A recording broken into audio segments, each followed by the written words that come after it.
Warning, this episode is highly toxic. Hello, darlings. We're returning to tranquil Teignbridge district in lovely Devon. Oh, if only it were true that it was tranquil. No, unfortunately, all is not well in the Teignbridge district. It is throbbing with toxicity. What's coming up is almost like something out of St. Trinian's, but with a mashup of the Salem witch trials. It's like having the school bullies being held to account, only to have them call in their parents as backup. You'll be pleased to know all your favourites are here, including Councillor Rosie. I could have taken up crocheting. I'm not standing for it or sitting for it, Dawson. Council to arrange an independent review. That's it. I'm sorry. Of your policies and plans. To continue. That's it. Councillor Malone. Now, you may remember him from our first episode where he was unfortunately triggered by Councillor Dawson calling him out because the last thing one wants to do when one suffers from Tourette's is to have someone make an issue of it. By the It's council. not about you and your opinion. This is about protecting vulnerable people. It's not. It's a Thank you. democratic forum. It's not the police. It's not a school. Thank you. Councillor Malone, we've spoken about this before, only in council because you haven't met with me. I'm not going to have shouting. Okay? Well, I've got Tourette's, so it's a protected characteristic. So shut the fuck up. Anyway, he's even more superb in this meeting because he isn't triggered, but as always, he does speak his mind perfectly. Has anyone considered just telling the truth? And the formidable Councillor Jane Taylor is also back with a truckload of uncomfortable truth for Teignbridge Council. But before we get to the St. Trinian's meeting, we're going to go back to the previous meeting where Jenny Dingsdale asked what should have been a very simple question.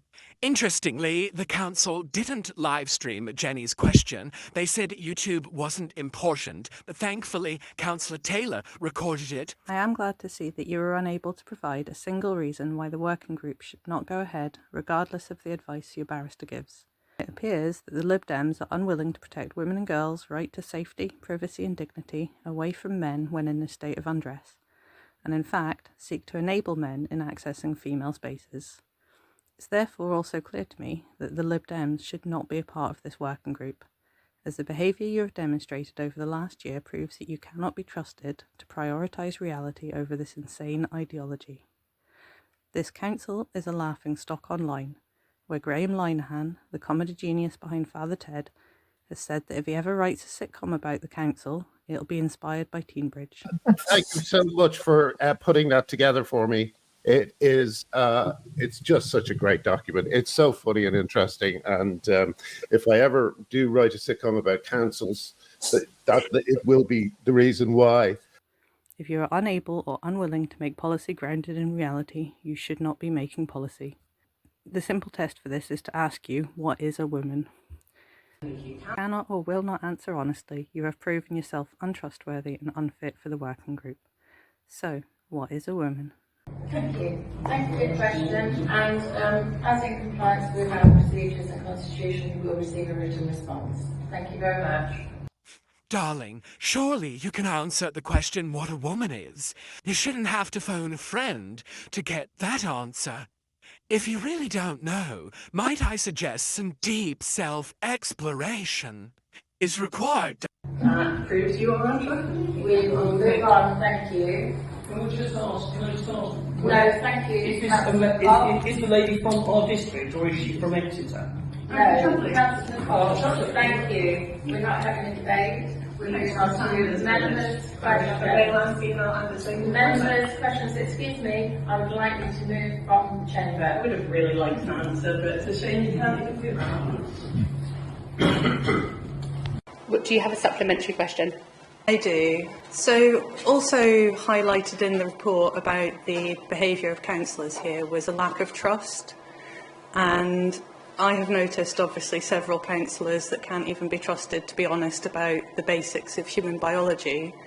So how on earth can this be tackled? I can assure that Jenny that trust is higher in the council than it has been. Good Lord, you mean it's been lower? That was reflected in the recent survey that we had over the budget, and I can assure you that both councillors and officers will adhere by the law and the Constitution 110%. No need to overdo it, sweetie. And to assure her personally that we are doing everything that we can to make sure that behaviour in this council is of the quality that residents expect. Oh, it's definitely the quality we expect, darling, as you demonstrated yourself so perfectly later on in the meeting. Here's what was said when Councillor Clarence commented that the bad behaviour wasn't present when he was in charge. I believe Councillor Clarence didn't tell the truth. Right, okay. Councillor Clarence, continue with what you're saying, and then we're going to go to the vote, please.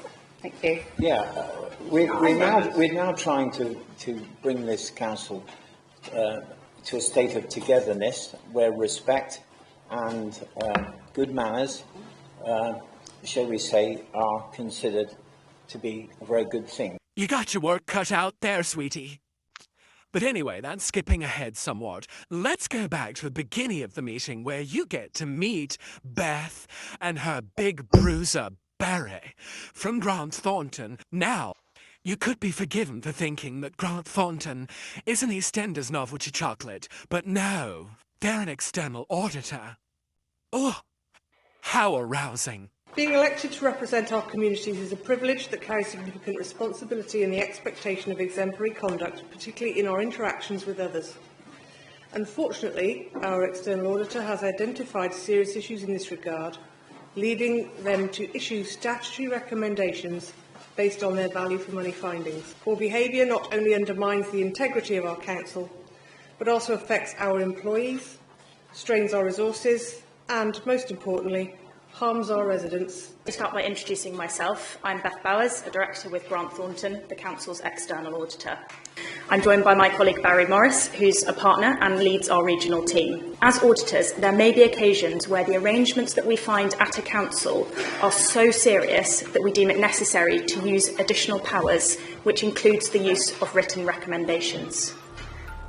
Our two previous auditors' annual reports, which cover 3 financial periods, have raised concerns around the behaviour of members. It became apparent early in our value for money work that these issues previously raised still persisted. Insufficient progress has been made in relation to previous recommendations. This has led us to conclude it is appropriate to make a written recommendation under Section 24, Schedule 7 of the Local Audit and Accountability Act 2014. In our view, the behaviour of some, but not all members, is not in keeping with the Nolan principles. In summary, the behaviours which have led to us issuing this written recommendation are unlike those we have seen elsewhere in our extensive experience of auditing in the local government sector. And it is vital that urgent action is taken to address the issues. If we do not see improvement in the next 6 to 12 months, we may have to consider further statutory action.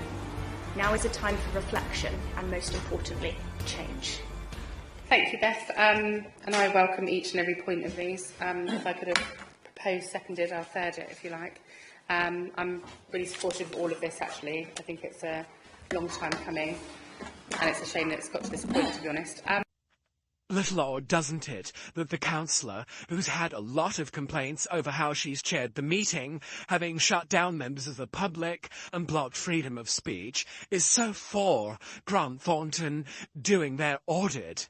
I do not feel comfortable sharing a changing room or a toilet facility with a man, however he identifies, and I feel that this is not... Can I just ask you, I understand that you feel strongly on this. I have looked at the Equality Act 2010, and we are talking about a protected characteristic. Yes, and sex is also a protected characteristic. I understand you feel strongly about it. I'm asking you for a supplementary question. Yes, and I'm coming to my question. Can we just ask the question? Now, Council Watch are not alone being a YouTube channel who's a big fan of the ladies of Teignbridge. Graham here did some digging into the background, and he came up with there's quite a close association with Grant Thornton and Stonewall. Looking at it more closely, they've been working together since 2017. By 2023, Grant Thornton achieved gold employer status, the highest accolade that Stonewall have. This recognition highlights Grant Thornton's commitment to fostering an inclusive environment driven by initiatives like establishing LGBTQIA and every other letter in the alphabet working group, reviewing and updating policies to support the LGBTQIA++ employees and their families, does rather beg the question, how on earth could they possibly be considered impartial when they have such tight associations with Stonewall, and considering most of the complaints have happened over councillor conduct regarding the shutting down of free speech, regarding having men who claim they are women to be allowed into women-only changing rooms. So we will come to speakers. Councillor Jane Taylor. Can I have your definition of what bad behaviour is, please, because it gets mentioned several times. Definition of bad behaviour is behaviour that is not in keeping with the Nolan principles as set out in the recommendation. And in relation to examples of behaviour, it is not limited to these things, but it includes shouting, swearing, muting mics, leaving meetings, and general behaviour that is not in line with the expected standards of those in public office. So this behaviour is unacceptable, and my group will be supporting those recommendations. As I have mentioned before, zero tolerance. And it's what the public expects. They don't want to see people, councillors, arguing in the council chamber. Au contraire, darling, you'd absolutely decimate our viewing figures if you ever started behaving properly. It is fair to say that Teignbridge is unlike any other council. The recommendation is very one-sided. It doesn't recognise the findings of the LGA, Local Government Ombudsman, the peer review and the LGA, which recognise the toxic culture between members and officers. But also, Grant Thornton have done this to other councils, most notably in East Devon. And I understand Grant Thornton caused huge amounts of distress to councillors in East Devon. Grant Thornton's first draft of that report was so wildly inaccurate and defamatory to the leader of East Devon District Council that he had to write to the Secretary of State. Subsequently, Grant Thornton, you were forced to backtrack on your allegations, weren't you? But based on East Devon's experience, Grant Thornton do not have the capacity for this kind of work, have failed to demonstrate professional independence of mind in this process. The former chief executive left that organisation soon after that matter, and it remains most incredible that Grant Thornton allowed themselves to be so prejudiced in favour in officers against respected councillors in that process. I'd like Grant Thornton to focus on reassuring residents that the assets of TDC are in safe hands. Notably, at the last budget meeting, Grant Thornton were unable to put their name to the fixed asset register because, for some reason, the senior officers seem to have lost the files concerned to that. It would be great if we could be confident that a councillor couldn't abuse their position and benefit from £500,000 worth of public funds. Whistleblowing on cases like that was actually looked into. It would be good if Grant Thornton could call out councillors in this chamber who vote on planning meetings despite their sons being in business with lead planning agents of the developers. I propose that this report is not accepted. Councillor Malone. Thank you. I hope I can get to the end of what I'm about to say, and in hoping that I suppose I'm touching on the nub of the problem. I had to go to a meeting with some of my colleagues and asked for ways to resolve this crisis, and we all sat there shrugging because we had no idea what any of it was about, and the officer chairing the meeting wasn't allowed to tell us. I still don't understand how this fallout prevented Grant Thornton from getting our finances in order. I don't know anything about it. What I'm absolutely certain of is that if I'm not allowed to know the details of a problem, I just cannot be expected to take any ownership of it. So I'd say to the Lib Dem executive, you're leading us, you're paid all the stipends, you've given yourselves all the job titles, so whatever this is or was that you need to do to mend your fences with management, can you just do it? Instead of involving a company that's already made a bit of a pig's ear of doing basic GCSE maths, can you not just sort it out? Because it's your problem, it's not the Chamber's, and it's certainly not mine. And unless these two things are separated, I can't vote on it. Point of order, yeah. What rule has been broken? We have people here who on behalf of the Council receiving accusations unfounded that should be raised in this chamber. You'll remember that Grant Thornton said they weren't trying to stamp out free speech, Councillor Bullivant. So maybe I could get to the end Thank you. of what I'm I'm happy doing. for you to continue, Councillor Moan, but I will say to everybody in this chamber, when we look at the known principles and we're looking at being respectful and having integrity, I'd like to share respect for the people that have visited our council today with their report. You don't have to agree with them, but I'd like there to be a bit more respect. R-E-S-P-C-T. Find out what it means to me. Oh. Great. So now the bit I'm qualified to speak about. Bad behaviour in the chamber. Hooray. I don't know if the person that authored this had myself in their mind's eye, but if I'm meant to be looking at this and thinking, oh no, that's me told, well, not really. You've already turned the rules up to 10. Turning them up to 11 and snapping the knob off isn't the answer this authority needs, frankly. It doesn't really matter how many rules, committees, procedures, Dantian levels of shame you invent.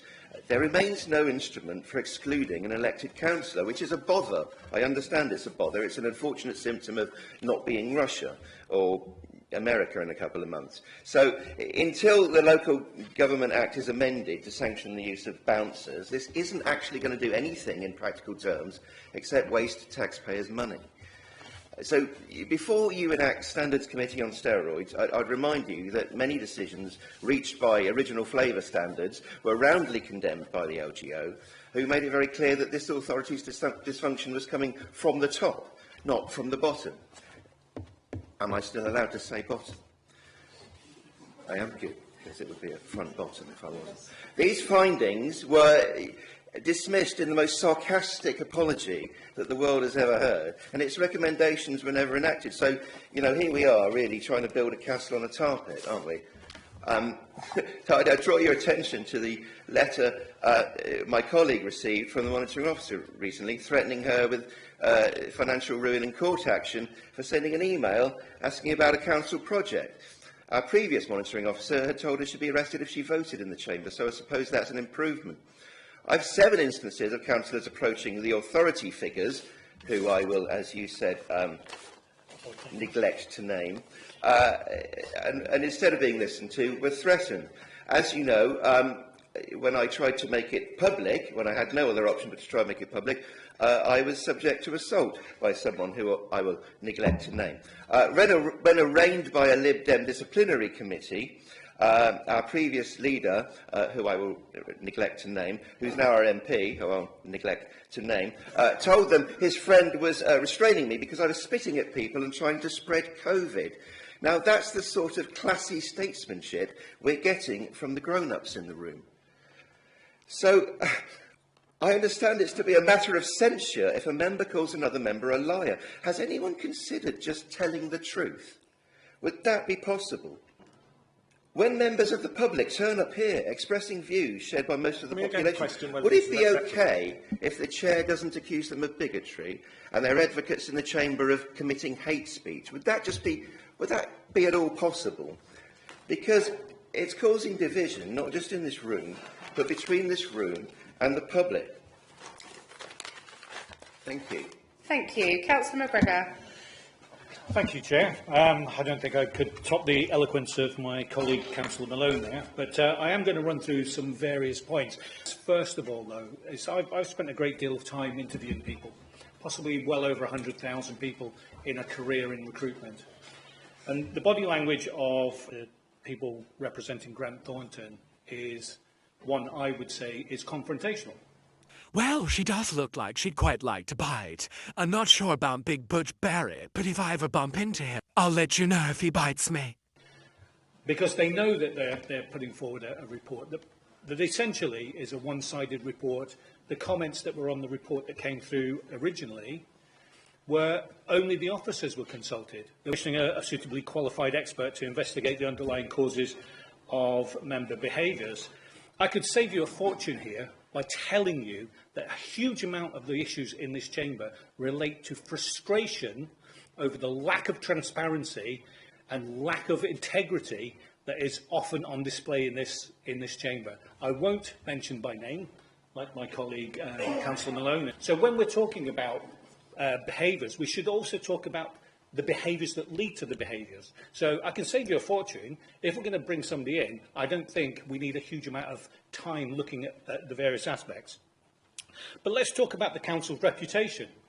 Depressing and alarming that swearing is deemed a far more serious issue for this council than threats of violence to females and physical violence in the chamber that was broadcast not only in this country but abroad as well. This is kind of bordering on more than wrapping up now. No, so you've had more than your my last 3 minutes. comment is I think standards should be a process that is neutral. It is not neutral. Councillor McGregor, I think this is some of the behaviours that we talk about is that we have our standing orders, we have our constitution, we should all be working towards them, we should all be familiar with them, and we should be working towards them. So I shouldn't have to keep asking you at the 3-minute point. Right, Councillor Taylor, you have already spoken, so I'm going to come to Councillor Bradford, please. I just asked a couple of questions. I did say I wanted to speak later. I was just asking but for again, the our definitions. standing orders, our constitution is that we speak once on each item. I didn't so, speak for 3 Councillor minutes. Bradford. I utterly reject any suggestion that my council or me or any of my colleagues are involved in threats of violence to females or have a problem with transparency and integrity. Thank you, Chair. I'm sorry. I'm sorry, Thank Chair, you. but that is something that does need to be Councillor addressed. Keeling, thank you. You've already spoken. Councillor Paul Parker. Chair, I'm still Madam waiting Chairman. to make an amendment to a proposal for an amendment. I've been waiting now for some time and you've ignored me several times. I'm coming to Councillor Paul Parker. I shall come back to you to find out what's... I'm sat here and I'm sort of getting slightly annoyed. I can feel myself getting wound up. I'm neurodiverse. I've got ADHD. I work with lots of people with neurodiversity from like Tourette's, ADHD, autism. And I feel strongly that it shouldn't be used for bad behaviour. Thank you very much. Well, he's absolutely right, because Councillor Malone has Tourette's, so his swearing was because he was triggered by how badly the chair was chairing the meeting, interrupting the public, shutting the conversation down about valid concerns for women and girls' safety. So by listing swearing as a bad behaviour, they are discriminating against Councillor Malone, a Tourette's sufferer. Thank you. Councillor Jane Taylor, we do already have an amendment to deal with, which we'll be coming back to deal with in a second, but we can only do one amendment at a time. So we've got an amendment on the table which was proposed by Councillor Dawes and seconded by Councillor Bradford, which is not to accept this. Sorry.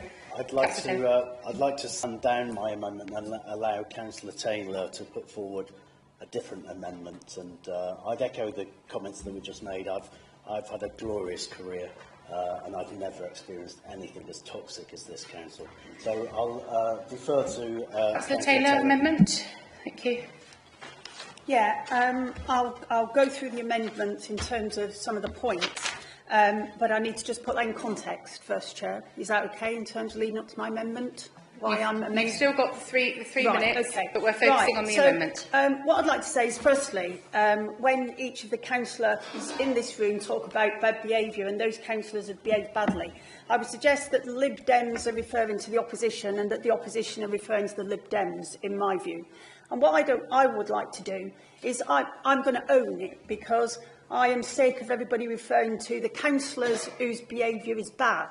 You know, let's get it out there. You're talking about me, mainly. We know that you're talking about, and about Councillor Malone in relation to other issues.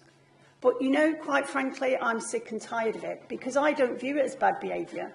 I view it as freedom of speech, and I view it as doing what I have been elected to do in this chamber.